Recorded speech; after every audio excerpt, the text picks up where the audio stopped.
Dream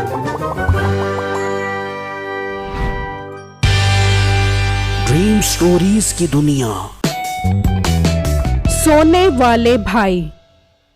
एक वक्त का किस्सा है। मेहमान नवाज गांव में बिट्टू नामी एक लड़का सुनार का काम किया करता था। उसका इखलाक लोगों से बहुत अच्छा था। उसको ये सुनार की दुकान बाप की तरफ से मिली थी। उसके 2 छोटे भाई थे जो उसके साथ घर में रहा करते थे और उसका एक बड़ा भाई था जो साथ वाले घर में अपनी बीवी के साथ रहा करता था। उसका नाम मीठा था। बिट्टू के दोनों छोटे भाई आपस में लड़ते रहते थे। मस्तान कभी घर से बाहर भी चला जाया कर, हर वक्त मेरे सर पर बैठा रहता है। मैं क्यों जाऊँ बाहर? तू बाहर निकल घर से, मुफ्त की रोटियां तोड़ता रहता है। वही तू तो जैसे बहुत मेहनत करता है, सारा दिन तो मुफ्त की रोटियां तोड़ता रहता है। तो बस कर दो, तुम दोनों हर वक्त आपस में लड़ते रहते हो। लड़ाई का कोई फायदा है भला? भाभी आप इसे समझाओ, मुझे क्यों कह रहे हो? मुझे तो इसकी शक्ल ही नहीं पसंद।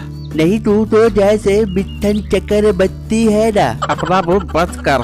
चुप हो जाओ दोनों, आने दो तुम्हारे भाई को शाम में, इन्हें तुम्हारी शिकायत लगाती हूँ। फिर शाम में बिट्टू घर आता है तो वो उसे शिकायत लगाती है। ये दोनों आपके भाई हर वक्त लड़ते रहते हैं, सारा दिन लड़ लड़ के मुझे परेशान करते हैं। क्यों चिट्टू और बस्टार, तुम दोनों आपस में क्यों लड़ रहे हो? लड़ना ठीक नहीं है। अगर तुम दोनों आपस में लड़ोगे तो लोग तुम पर हावी हो जाएंगे। तुम दोनों इत्तेफाक से रहा करो, इत्तेफाक में बरकत होती है। 1 और 1 11 होते हैं।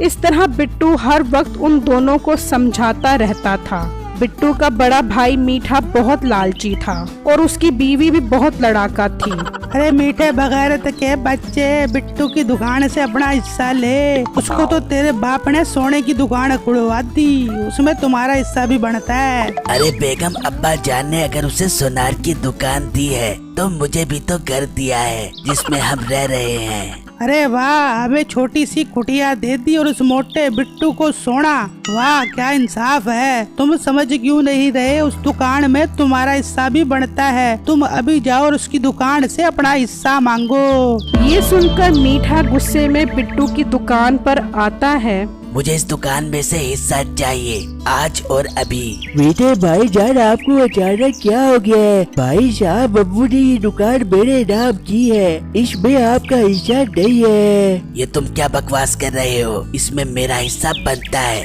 इतने सोने से भरी हुई दुकान है। भाई साहब, जब अब्बू ने दुकान दी थी तो दुकान खाली थी, इसमें सोना तो मैंने डाला है ना। चाहे बाद में डाला हो या पहले, मुझे कुछ नहीं पता। तुम मुझे इस दुकान में से हिस्सा दो, 2 दिन का टाइम है तुम्हारे पास। फिर मीठा वापस आता है और अपनी बेगम को बताता है। मैं उसे धमकी दे आया हूँ कि मेरा हिस्सा दो दुकान में से। तो फिर बिट्टू क्या कहता है? वो कहता है इसमें तुम्हारा हिस्सा नहीं बनता।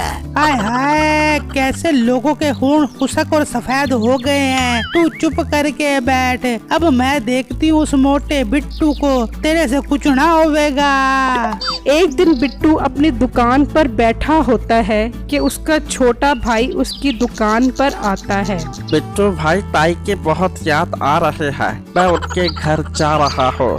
हाँ ठीक है चिट्टू, तुम चले जाओ और कुछ फ्रूट वगैरह लेकर जाना उनके घर। भाई मैं ताई के घर जा रहा हूँ, हॉस्पिटल नहीं जा रहा। अच्छा, फिर भी कुछ लेते जाना, खाली हाथ जाना ठीक नहीं है। फिर चिट्टू वहाँ से चला जाता है और ताई के घर पहुँचता है। हाँ बिट्टू, सुना तेरा भाई कैसा है? हाँ ताई, वो बिल्कुल ठीक है। मैंने सुना है वो दुकान बेच रहा है। नहीं ताई, भाई दुकान नहीं बेच रहा है। बेटा फिर तुझे पता नहीं है, वो तेरे से छुप कर अपनी दुकान बेच रहा है ताकि सारा पैसा हड़प कर सके। मैं ऐसा नहीं हो रहे तू का।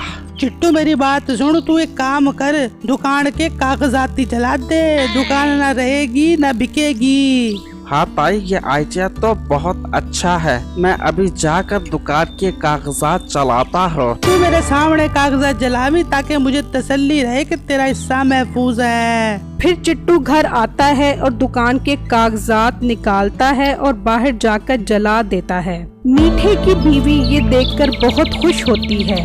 अगले दिन बिट्टू का दूसरा भाई बिट्टू की दुकान पर आता है। बिट्टू भाई, मैं ताई के घर जा रहा हूँ। अरे क्या तुम दोनों ने बाड़ी लगाई हुई है? कल तुम्हारा दूसरा भाई गया था और आज तुम जा रहे हो। हाँ भाई, बस दिल कर रहा है इसलिए जा रहा हूँ। ठीक है, तुम जाओ। फिर मस्तान वहाँ से चला जाता है और अपनी ताई के घर पहुँचता है। ताई, आज तुम्हारी बहुत याद आ रही थी, इसलिए सोचा तुमसे मिल लूं। अच्छा किया मस्तान पुत्र, सुना तेरा भाई चिट्टू कैसा है? ताई, मेरे सामने उसकी बातें मत किया कर, मुझे बहुत जहर लगता है वो। अरे मस्तान, मैंने तो सुना है वो बिट्टू के नाम तेरा घर कर रहा है। अरे नहीं ताई, ऐसा कैसे हो सकता है? तू बेवकूफ है, वो मकान तेरे भाई के नाम कर रहा है और तेरे हिस्से पर लात मार रहा है। मैं ऐसा नहीं होने दूंगा, मैं अभी घर जाता हूँ। अरे बेटा, तू एक काम कर, तू घर के कागजात ही चला दे ताकि वो मकान तेरे भाई के नाम ही न कर सके। वाह ताई, मशवरा तो बहुत अच्छा दिया है। मैं तुझे अच्छा मशवरा नहीं दूंगी तो किसे दूंगी? तेरे हिस्से पे कोई लात मारे मैं कैसे उन्हें दूंगी? अरे जा तू मेरी आंखों के सामने कागजात जला।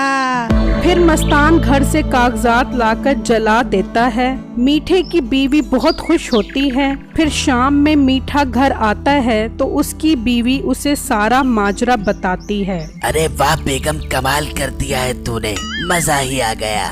हाँ, अब तुम गांव के वडेरे के पास जाओ, उससे कहो कि बिट्टू की दुकान और मकान में मेरा हिस्सा है, वो मुझे दो। उसके पास कागजात नहीं होंगे, जायदाद हमारे नाम लग जाएगी। अरे बेगम, तेरा शैतानी दिमाग क्या लबालब चलता है। मैं अभी वडेरे के पास जाता हूँ। फिर मीठा गांव के वडेरे के पास जाता है और उसे सब कुछ बताता है कि उसके भाई ने उसकी जायदाद पर कब्जा किया हुआ है और मेरी जायदाद दबाकर बैठा हुआ है। ये तो तुम्हारे भाई ने तुम्हारे साथ बहुत बुरा किया है। उसे कल यहाँ बुला कर लाओ, कल फैसला होगा। फिर अगले दिन बिट्टू वहाँ आ जाता है। बेटो, तुमने अपने भाई की जायदाद पर कब्जा किया हुआ है, वो इसे वापस करो। नहीं अंकल, ये झूठ बोल रहा है। ये दुकान और मकान मेरे नाम पर है। ये झूठ बोल रहा है। अगर इसके नाम है तो इससे कहो कागजात लेकर आए। हाँ, तुम कागजात लेकर आओ। ठीक है, मैं अभी लेकर आता हूँ कागजात। फिर बिट्टू घर आता है और अपनी बेगम को बताता है और कहता है कि वो कागजात लेकर आए। कुछ देर बाद उसकी बेगम आती है और कहती है कि कागजात नहीं मिल रहे। यार, ये कागजात कहाँ चले गए हैं? मीठा और उसकी बेगम ने मुझ पर इल्जाम लगाया है कि मैंने उनकी जायदाद पर कब्जा किया हुआ है। मैं वडेरे के पास जा रहा हूँ। फिर बिट्टू वडेरे के पास आया और कहा, अंकल, अभी कागजात नहीं मिल रहे, मैं 2 दिन तक लेकर आ जाऊंगा। देखा ना आपने, इसके पास कागजात नहीं है। ये फराडी मेरी जायदाद पर कब्जा कर रहा है। ये हमारा फैसला है कि मीठे की दुकान और मकान उसे वापस किया जाए। वो दुकान और मकान आज से मीठे का है। ये सुनकर मीठा और उसकी बीवी बहुत खुश हो गए। इतने में आवाज आई, रुक जाओ, ये है मकान और दुकान के कागजात। फिर वडेरे ने वो कागजात देखे तो कहा, ये तो बिट्टू के नाम के कागजात हैं। तो क्या मीठे, तुमने हमसे झूठ बोला है?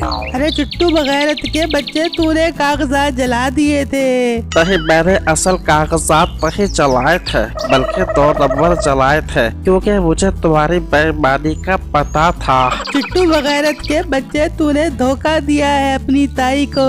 चुप मीठे, तुम्हें झूठ बोलने की सजा दी जाती है कि तुम्हारा मकान जब्त किया जाता है और उस मकान के पैसों से गरीबों के लिए अस्पताल बनाया जाएगा। अब मीठा और उसकी बीवी को उनके किए की सजा मिल गई। मेरी इस वीडियो को लाइक और मेरे चैनल को सब्सक्राइब जरूर कीजिएगा और मुझे कमेंट बॉक्स में जरूर बताइएगा कि आपको मेरी स्टोरी कैसी लगी। शुक्रिया।